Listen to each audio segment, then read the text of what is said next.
It's another day, which means it's time for another Daily Answer. Mark Dunagan, your host.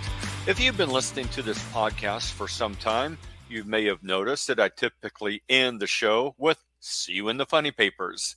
And you might be saying, what does that mean? Why do you say that at the end of each podcast? Where does that expression come from? Well, it is a farewell, a goodbye, or a good night that I at some point heard in my childhood. Yet I never really pondered the origin or the meaning of the expression, so did a little research. Many of you know for a long time newspapers have existed. A number of those newspapers can now be viewed in an electronic format. And there are still a number of them that are still available in paper, printed on paper, and like down from the house here we have on the Oregon coast at the little grocery store, there's a number of newspaper stands. You put some coins in and pull out a newspaper and you can read it. And well, the news has always been depressing. Heads up, everybody. It's not just depressing now. No one really wants to hear about all the planes that safely landed today. Well, because the news could be so depressing, I am told that the newspapers created a section, usually in the back, where they would put printed cartoons or comic strips to cheer people up. And those people would continue to either subscribe or buy a daily paper. That section, the daily comics, were first known as the funny pages, or the funny sheets, or funny sheet, or the funny papers. I am told, though, that the New York Times never published any funny pages.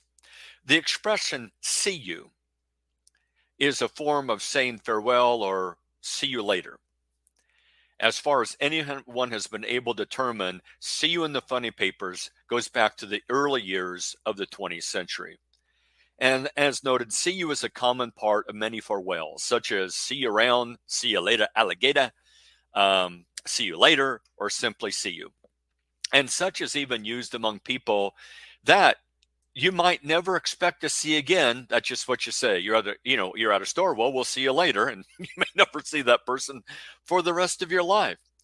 And that "see you" was a typical casual farewell in the United States, at least by the late 1890s, although it may be somewhat older. And "see you" farewells often are linked with humorous statements. Among non-churchgoers, they would often say, "see you in church." And as a joke in response, "see you later, not if I see you first." So from the internet, "see you in the funny papers" almost certainly dates back to the early 1920s, because the term funny papers or funny pages or the funny sheet itself apparently didn't appear in print until around the 1920s. A glossary of humor published in 1926 included "see you in the funny sheet." And William Faulkner also used the phrase in his 1929 novel, The Sound and the Fury, "Ta-ta, see you in the funny paper." So it must have been a widespread expression at that time. One reason that "see you in the funny paper" sounds dated or strange to us today is because funny papers, funny pages, funny sheets was eventually replaced by the term comic or comics. That began in the 1940s and was complete by the 1960s. So people didn't talk about the funny pages anymore. Rather, they talked about the comic section, the comic strips. When I say comics, don't think of something the length of a comic book. Rather, a typical comic strip in a newspaper for the story that day would be around 6 frames, 6 panels. That is 6 little individual pictures and telling you like a little story or a little joke. And it may have some, the character saying some words, but that's all you got. And some of the storylines for these comics that would appear every day, 365 days a year, people followed. And so there were a number of, some of the ones I remember, Beetle Bailey, BC, Dick Tracy, Mother Goose and Grimm, Dilbert. Dilbert was a big comic, I think, that really took off among the high tech people working in cubicles and the offices. Andy Camp, which I think was just kind of like a drunk. Blondie, which you would get, I think, the origin of the Dagwood sandwich from that strip. Kathy Peanuts would be Charles Schultz and Linus and Lucy and all of that. Hagar the Horrible. Family Circle would be, it was just kind of like Grin and Barrett. It was just a one frame comic. The Far Side became the same thing. You just got one frame for that day. The Wizard of Id, Little Abner really goes back. Calvin M. Hobbes. You can find books on that comic strip at a lot of, different stores and stuff that sell tourist things. Garfield, Doonesbury. Some of these strips got really political, and some of these comic strips, like Mark Trail, were educational. That was all about animals and had a strong environmental theme. And others were just like long running sagas. Prince Valiant was like that. Imagine, for those of you that are fans of like Star Wars or The Lord of the Rings, imagine every day you got a 20-second clip of the movie, of the movie that was coming out. And that's the way the movie was shown, is that they didn't show the whole movie, but over the course of years, every day you religiously watched a 20-second clip. And that's the way some of these comics were that had a following of people. There were other comics that were like soap operas, Apartment 3G, or Mary Worth, a retired lady that moves into a condominium, I think in California, and all her neighbors have problems. And so you got like 6 frames of, and people just religiously followed these stories, but you only got 6 frames a day. And then you had to kind of mentally keep track of, man, the plot line. Talk about treating people as having a memory. Another serious comic strip, or could be serious, was For Better or For Worse, where the comic strips in that, the characters in that comic aged in real time. That as the comic was drawn over the years, the characters got older and older, and that strip dealt with family members having heart attacks, and even, hate to spoil this, but the family dog dies after saving a child from drowning. So comic strips could also be very, very serious and not just humorous. The interesting thing about See You in the Funny Papers is that initially it may not have been a very friendly thing to say to a person, such as see you in the newspaper or see you in jail. When people said see you in the newspaper, what they were saying is that you're probably going to do something so foolish that you're going to be there with your picture on the front page of so and so caught doing this, of some sort of newsworthy notoriety, but not in a good sense. Yet, the other thought is that the expression may mean, when someone said, see you in the funny papers, is that they were saying, you are so ridiculous and odd in appearance, or what you do, or your mannerisms, that you belong in the comic strip section of the newspaper. However, I'm told by the 1940s, if there had been kind of a hostile edge on the expression, now it was good-natured, it was a humorous farewell. And if it had any other profound implications of the time, it was that life in general was as silly as the Sunday comics section.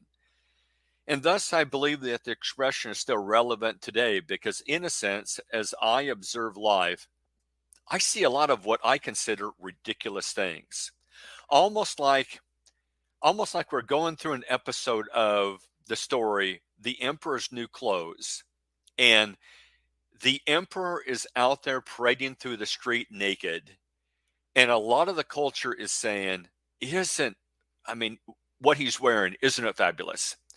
And some of us, especially us Christians, are saying, well, he's naked as a jaybird. He doesn't have anything on. Can't you see that? And examples of that would be like when people say, well, everything just initially came from nothing. Well, when have we ever seen that? The world that we live in, first of all, that's not scientific. Things just don't pop into existence. That was the old idea of spontaneous generation that was disproven years ago.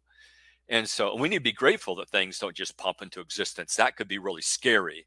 You're driving down the road and boom, there's an elephant in the freeway all of a sudden. Um, how about the idea that life came from non-life? Well, boy, if that's true, then that could be really dangerous because when you go to the dentist or if you have surgery, the tools they're using are sterilized. That is, there's no life on those tools. If there's life on those tools, then you get an infection and you can die.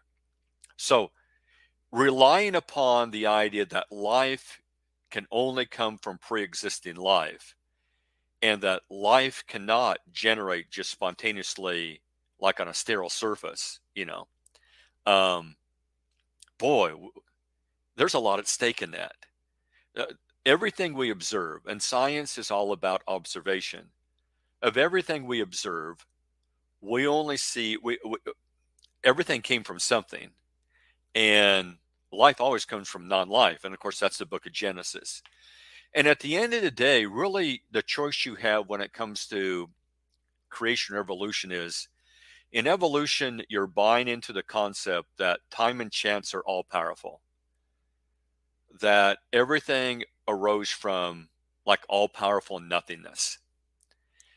If you're a Christian, you believe everything originated from an all powerful, all knowing God.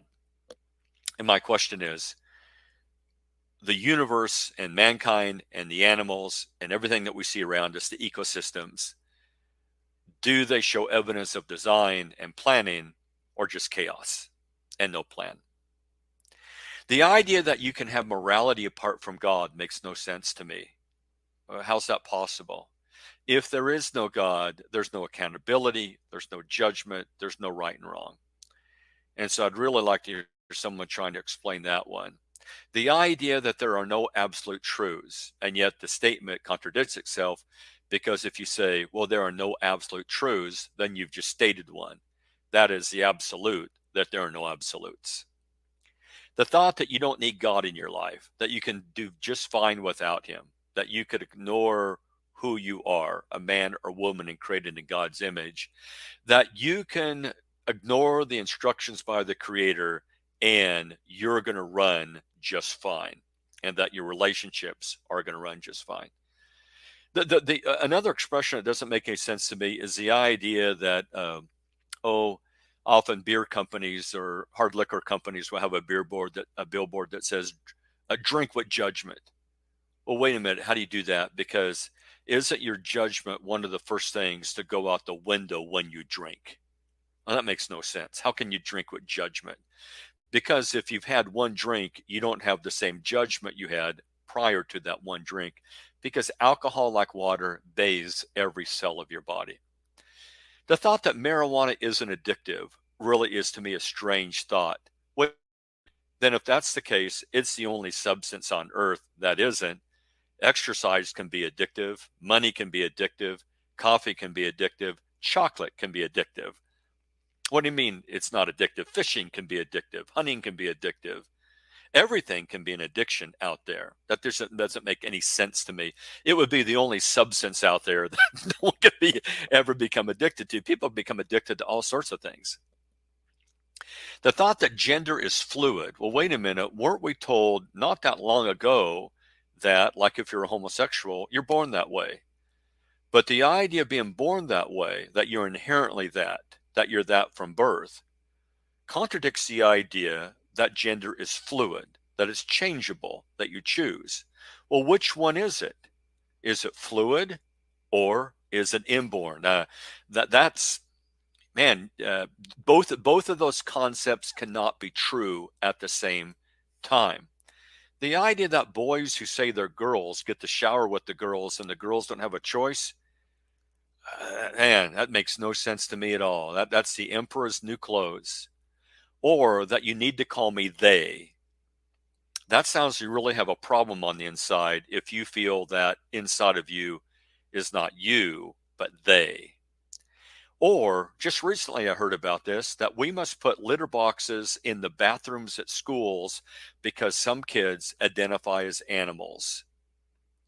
And I guess the thought that doesn't make any sense is, well, then are you going to actually live like an animal? If you want to use the litter box and you don't get a driver's license, you don't get to vote either if you're going to identify as an animal, and you're eating cat and dog food.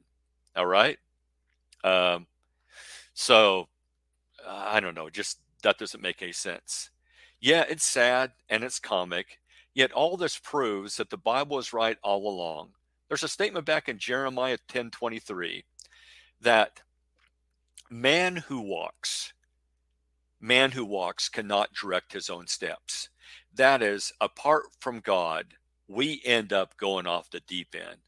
Apart from God, we end up like the people in the emperor's new clothes. We end up deceived. We end up thinking like, wow, look at the outfit he has on.